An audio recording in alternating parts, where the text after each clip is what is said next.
One evening, around 2005 or 2006, I was walking with my mom and our dog.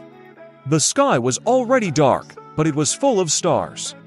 We were standing there gazing up at the sky, when suddenly something huge flew over us. This object was the size of a passenger airplane, but it flew completely silent and very low. As it moved, it seemed to be flapping or even turning its wings. And those wings resembled the shape of dragon wings from the movies. Whatever it was translucent. The outline of the object was visible, but the object itself seemed transparent, as if you could see the stars through it like a prism. If you've seen the movie Predator, imagine that this something looked just like it did when the predator turned on its transparent disguise. I wasn't immediately frightened. Rather, I thought I was imagining it. I lowered my head and looked at my mom, waiting for her reaction. And when she too lowered her eyes from the sky to me, I realized that she had seen the same thing. We even decided to draw it while sitting in different rooms, to make sure we saw the same thing. And amazingly, our drawings were almost identical. My dad and sister, of course, thought we were a little crazy, jokingly, of course. But we laughed and didn't really believe what we saw. I'm 34 years old now, but the incident still lingers in my memory.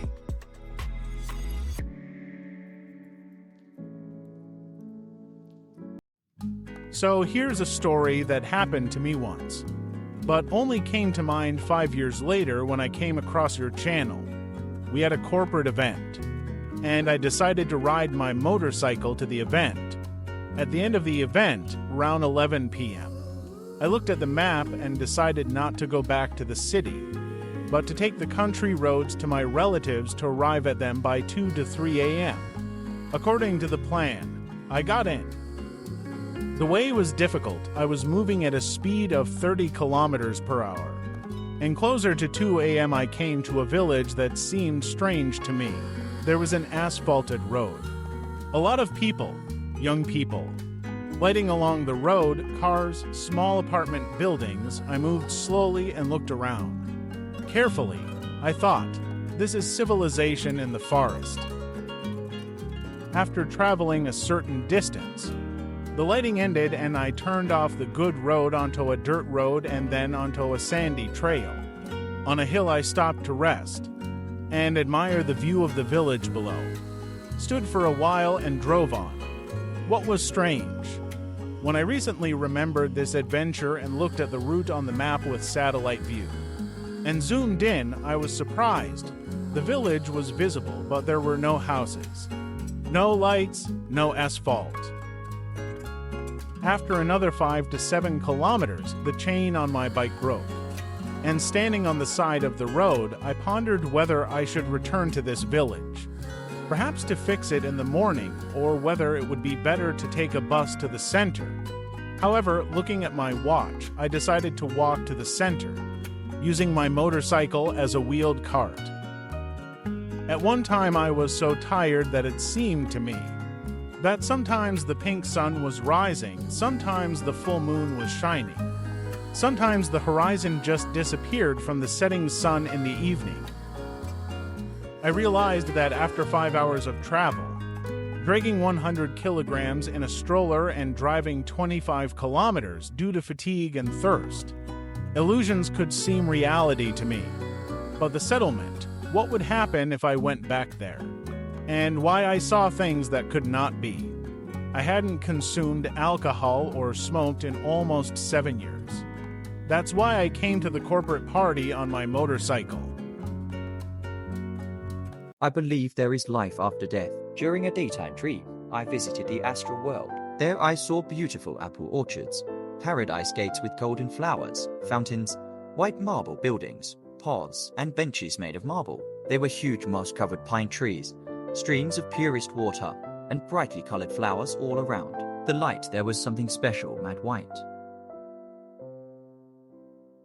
I met a guy sitting on a bench who was meditating or just resting. We started talking, but I don't remember what we were talking about. There we could instantly move in space with the power of thought. When I saw him, it was like I was instantly near him. We all looked the same as when we were here. I still remember this astral experience on the other side, even though 20 years have passed. And for me, it proves that heaven and life after death do exist.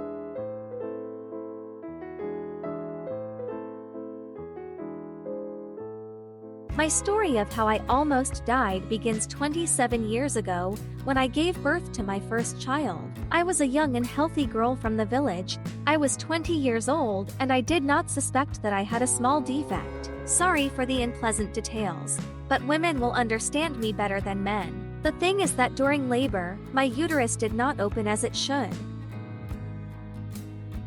so that the baby could come out, but instead contracted. No medication helped to open it. I had only entrance, but not exit. For some reason, our doctor hated all young girls and mercilessly performed C-sections on them, making money out of it. I had the misfortune to see her. She was yelled at by senior doctors from the regional hospital and told that she should not cut healthy girls. The woman took offense and said that they should give birth themselves. And here it was on my head. She took me to the maternity hospital in the morning and then left me to my fate. All day she didn't show up at my place, and in the evening she went home. I suffered for 24 hours, night and day, in the hospital, and my baby suffered with me. I can't describe the pain I felt as everything in me was torn apart. By nightfall I was losing a lot of blood. The nurses were calling this evil woman, as I call her, and asking her to come and give me a C-section. Finally, when she arrived, I was on the verge, ready to cut my own stomach open just to end this torture. I was conscious the whole time. No painkillers worked on me. For the first time in my life, I wanted to die just to get rid of this pain. When they took me to the operating room, my heart gave out and stopped. The last thing I heard was the anesthesiologist screaming and slapping my face. Breathe, breathe, and then that was it. I saw a tunnel, rainbow lights, an incredible heavenly choir of angels. There is no such singing on earth. I flew, realizing that I was no longer in pain. I was free. The only thing that made me sad was that I never found out who I was having. We didn't have an ultrasound at the time. As soon as I thought about the baby, it was like I was sucked out of that blissful tunnel but not back into my body. I found myself in the corner above the table and watched the doctors fiddling with my body.